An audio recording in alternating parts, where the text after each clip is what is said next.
네, 오늘도 우리 3부 예배, 젊은이 예배로 나오신 우리 성도님들 모두를 주님의 이름으로 환영하고 축복합니다. 네, 잘 오셨습니다. 말씀을 전하기 전에 예배에 오시면요, 예배 본당에 오시면 앞자리부터 앉아주세요. 앞자리부터 이유가 있습니다.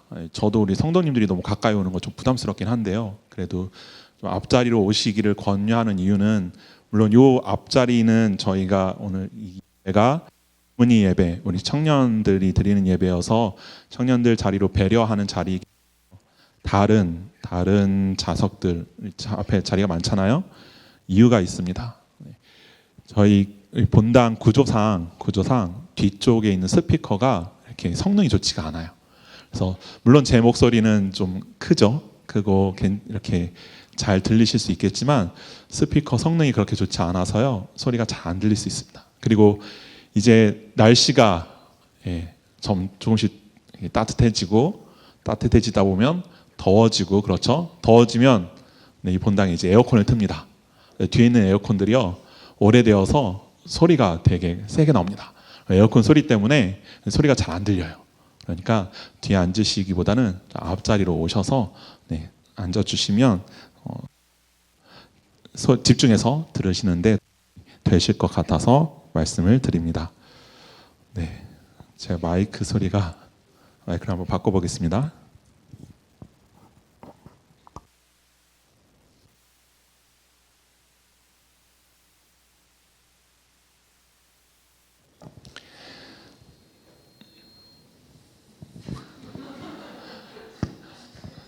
네,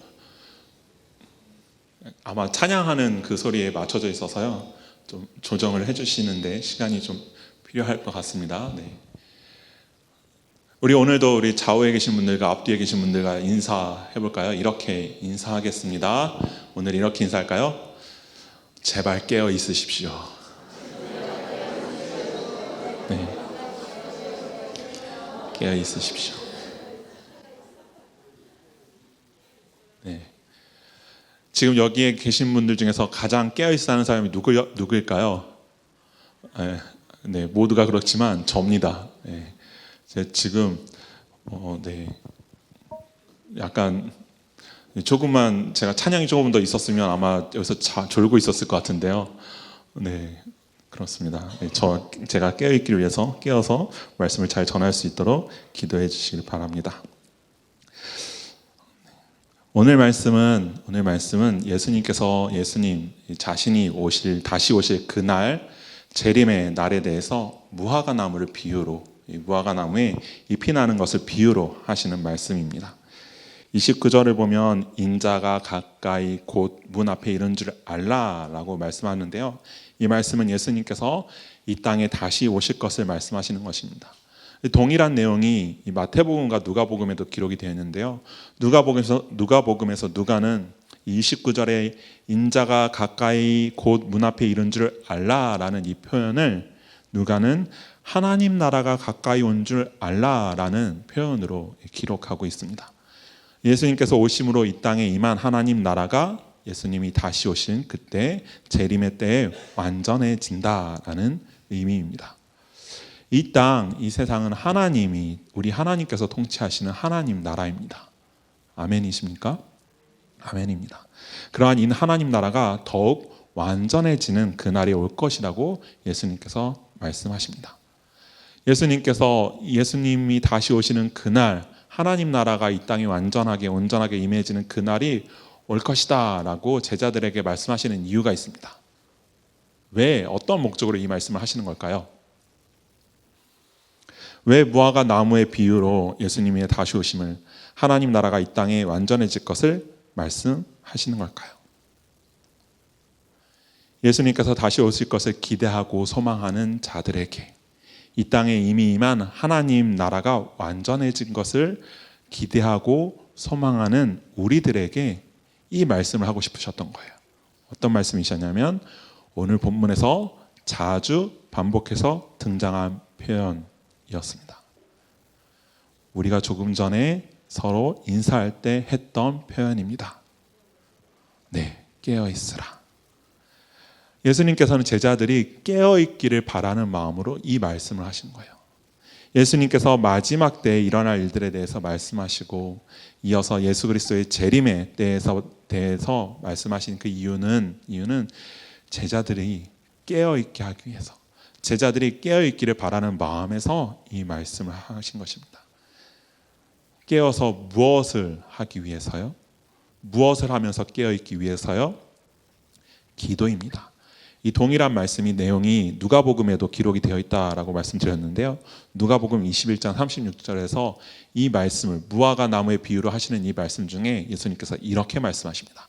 우리 누가복음 21장 36절을 같이 읽겠습니다. 이러므로 너희는 장차 올 이 모든 일을 능히 피하고 인자 앞에 서도록 항상 기도하며 깨어 있으라 하시니라. 아멘. 무엇을 하면서 깨어 있으라고요? 기도하면서 깨어 있으라고 말씀하십니다. 우리는 잠들지 말고 깨어 있어야 합니다. 영적으로 잠들지 않고 기도하면서 깨어 있어야 합니다. 혹시 근데 이 말씀이 이렇게 확 와닿지 않는 분들도 있을 수 있어요? 왜냐면 저도 그런데, 왜냐면 기도하다가 잠드는 경우들이 있잖아요. 없으세요? 저만 그런가 봐요. 저는 막 같이 기도하다가 졸리면 기도하다가 코 골고 자고 막 졸기도 하고 막 그랬었는데, 다들 저를 이상한 눈으로 보시고 계세요. 말도 안 되는 이야기라고. 네. 우리는 기도하면서 깨어 있어야 합니다. 기도하면서 깨어 있어야 해요. 왜 기도하면서 깨어 있어야 하냐면, 깨어 있지 않으면요, 세상의 소리에 귀를 기울이게 되기 때문입니다. 세상의 소리에 반응을 하게 되기 때문이에요.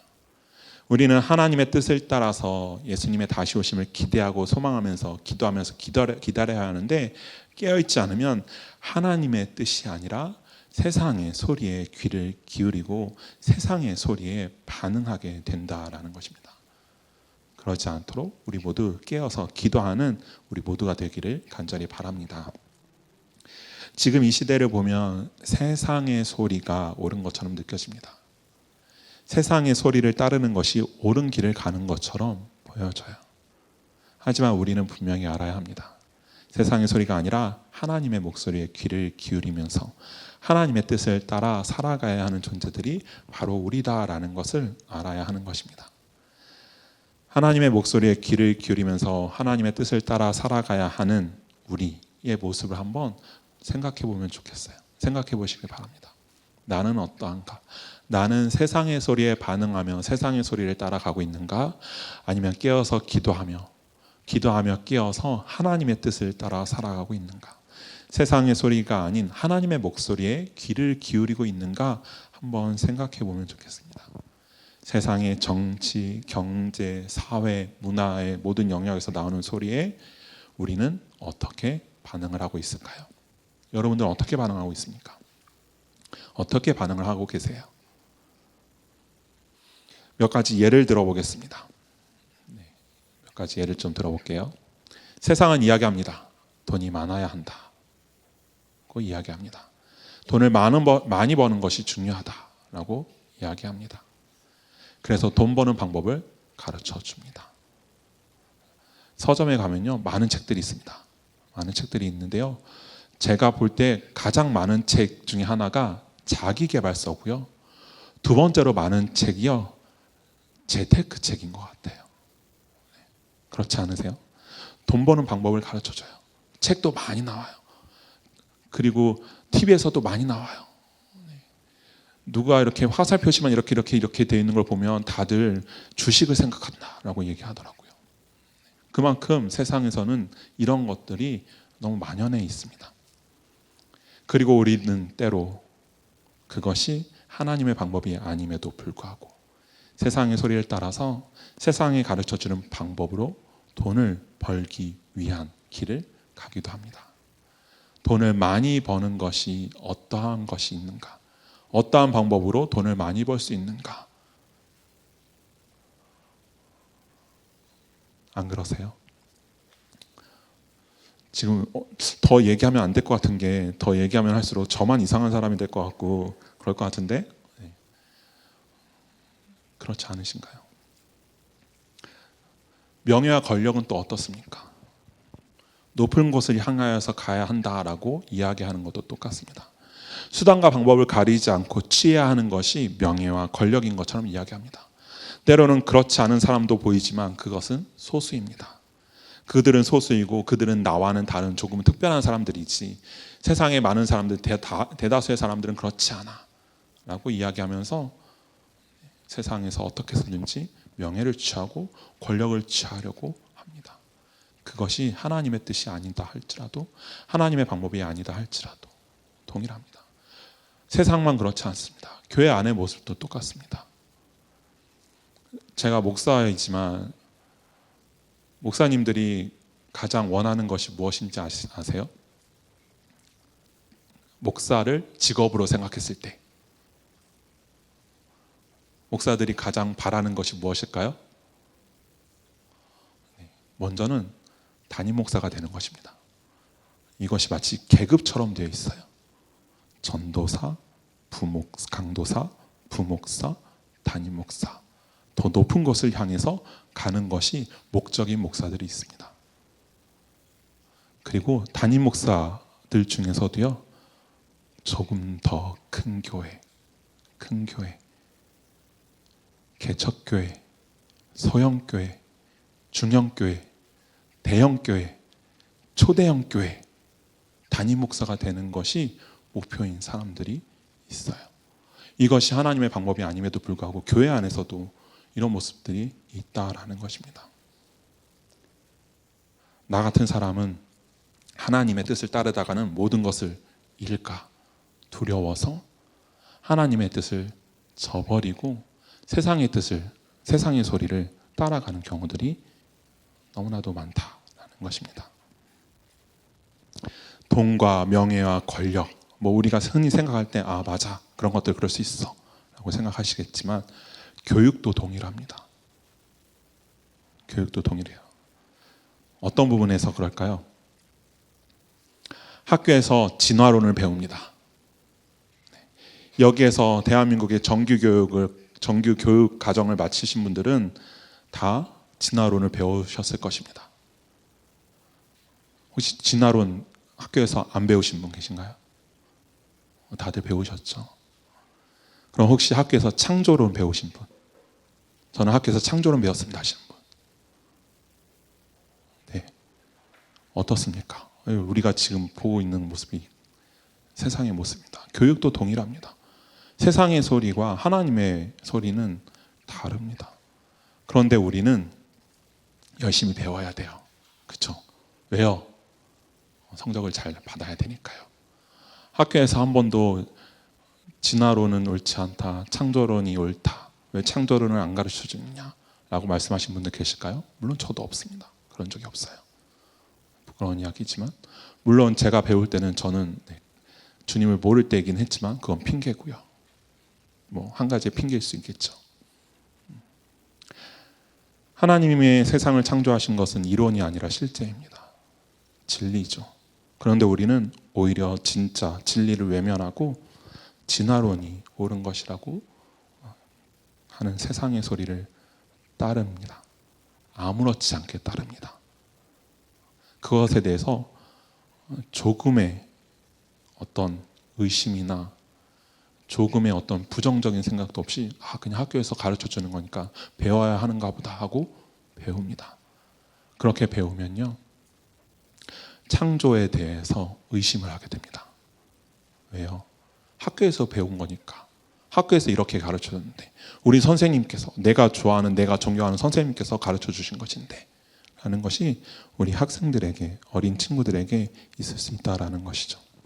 진화론과 창조론은 하나의 예일 뿐입니다. 이외에도 우리는 많은 비성경적인 것, 진리가 아닌 것을 옳은 것이다 라고 이야기하는 세상의 교육을 따릅니다. 제가 그렇다고 해서 우리는 그것을 받으면 안 됩니다, 모두 학교를 나오십시오 라고 말씀드리는 게 절대 아닙니다. 하지만 우리는 그 와중에서, 그러한 상황 속에서도 무엇이 옳고 무엇이 그른가, 무엇이 세상에서 말하는 소리고 무엇이 하나님의 목소리인가, 무엇이 하나님의 뜻인가를 분명하게 알아야 한다라는 것입니다. 어떻게요? 깨어서 기도하며 깨어 있어야 그것을 구분할 수가 있다라는 것입니다. 요즘 말이 많은 정치는 어떤가요? 네, 우리 정치 얘기하면 조금 민감해지긴 하는데요. 요즘처럼 좌우가 극명하게 갈린 적은 없는 것 같습니다. 정치적인 좌우, 진보와 보수로 갈려 있지만 그것은 지금의 상황이고 예전부터 정치 영역은요 항상 대립과 반복의 연속이었습니다. 무엇이 옳은 것일까요? 성도님들은 무엇이 옳다고 생각하십니까? 좌가 옳다고 생각하십니까? 우가 옳다고 생각하십니까? 지금 우리들 머릿속에서는요 다들 갖고 있어요. 뭐가 옳은 것이지, 뭐가 맞는 거야 라고 생각하시는 분들이 있을 수 있어요. 진보가 옳습니까? 보수가 옳습니까? 무엇이 옳은 것일까요? 얼마 전에 있었던 정치적인 이슈를 가지고 얘기해 보겠습니다. 여러분들은 대통령 탄핵에 찬성하는 쪽입니까? 반대하는 쪽입니까? 물론 제가 여러분들의 그런 의견을 이렇게 모조리 깡그리 무시하고자 드리는 말씀은 아닙니다. 진보입니까? 보수입니까? 아니면 중도입니까? 무엇이 옳은 것입니까? 진보가 옳다고 말하는 것도, 보수가 옳다고 말하는 것도, 중도가 옳다고 말하는 것도 아닙니다. 하나님의 뜻만이 진리입니다. 하나님의 뜻만이 드러나야 되는 거예요. 진보가 말하는 것이 하나님의 뜻이다 말하는 분 계십니까? 보수가 말하는 것이 하나님의 뜻이다 말하는 분 계십니까? 그것들이 하나님의 뜻이다 라고 말씀하시는 분들은 모두 하나님을 이 세상의 정치인 따위로 여기시는 것입니다. 우리 하나님이 그런 분이십니까? 우리 하나님이신데 우리 하나님을 세상의 영역에서 끌고 와서요 이쪽 저쪽에다 앉히는 거예요. 그게 지금 우리 이 세상에서의 모습이고요. 죄송합니다. 제가 정말 안타까워하고 슬퍼하는 우리 기독교의 모습이에요. 너는 어떻게 하나님 믿는 사람으로서 저쪽을 지지해? 너는 어떻게 하나님을 믿는 사람으로서 이쪽을 지지해? 라고 이야기합니다. 믿는 사람들이 그렇게 이야기해요. 그것이 맞는 것입니까? 아니요. 이쪽도 저쪽도 아니라 하나님의 뜻만이 진리고 하나님이 말씀하시는 것만이 진리다라는 것을 기억하시기 바랍니다. 진보도 진리가 아니고요. 보수도 진리가 아닙니다. 그렇기 때문에 우리는 우리나라의 상황을 보면서 이 정치를 바라볼 때 기도하는 거예요. 하나님의 뜻이 온전히 드러날 수 있도록 기도해야 되는 것입니다. 그들의 뜻이, 그들 정치인들의 뜻이, 내가 지지하는 정당의 뜻이 드러나기를 기도하는 것이 아니고요. 하나님의 뜻이 드러나기를 기도해야 하는 것이 우리들의 모습이어야 되는 거예요. 깨어서 기도해야 됩니다. 기도하며 깨어있지 않으면요 세상의 소리에 혹합니다. 왼쪽이 맞나 보다 왼쪽으로 가고, 오른쪽이 맞나 보다 오른쪽으로 가고, 왼쪽도 오른쪽도 아니야 난 중간을 지지해야지, 중간에 있고. 절대 그렇지 않다라는 거예요. 이렇게 제가 몇 가지로 말씀드렸죠. 돈과 권력과 명예와 교육과 정치, 이 세상의 그 어떤 영역에서도 하나님의 그 뜻이 아니라 하나님의 그 뜻이, 그 진리가 왜곡된, 이 수없이 많이 왜곡된 그러한 소리들이 나오고 있습니다. 이 세상 속에서는 수없이 많은 왜곡된 진리들의 소리가 나오고 있는 이 세상 속에서 하나님의 뜻이 무엇인지를 깨닫고 우리가 어떻게 예수 그리스도의 다시 오심을 기다리고 하나님 나라가 이 땅에 온전하게 임하여지기를 어떤 모습으로 기다려야 하는지를 오늘 성경에서 주님이 우리에게 말씀해주고 계세요. 어떻게요? 기도하며 깨어있는 모습으로요. 우리는 모두 깨어있어야 합니다. 영적으로 잠들면 안 돼요. 항상 깨어있길 바랍니다. 기도하면서 깨어있으십시오. 그렇지 않으면 세상의 혹하는 소리에 따라갈 수밖에 없습니다. 그것이 진리인 줄 알고 따라갑니다. 돈을 많이 벌어야지, 그것이 옳은 모습인 것 같아. 그것이 내가 이 세상에서 그리스도를 살아가는 올바른 모습이 돈 많이 버는 거야. 높은 자리에 올라가는 거야. 이런 소리에 따라가지 않으려면요, 우리는 기도하며 깨어 있어야 합니다. 그래서 오늘은 이 시간에 우리가 좀 함께 기도하는 시간을 좀 가지려고 합니다. 기도하는 시간을 갖고 싶은데요.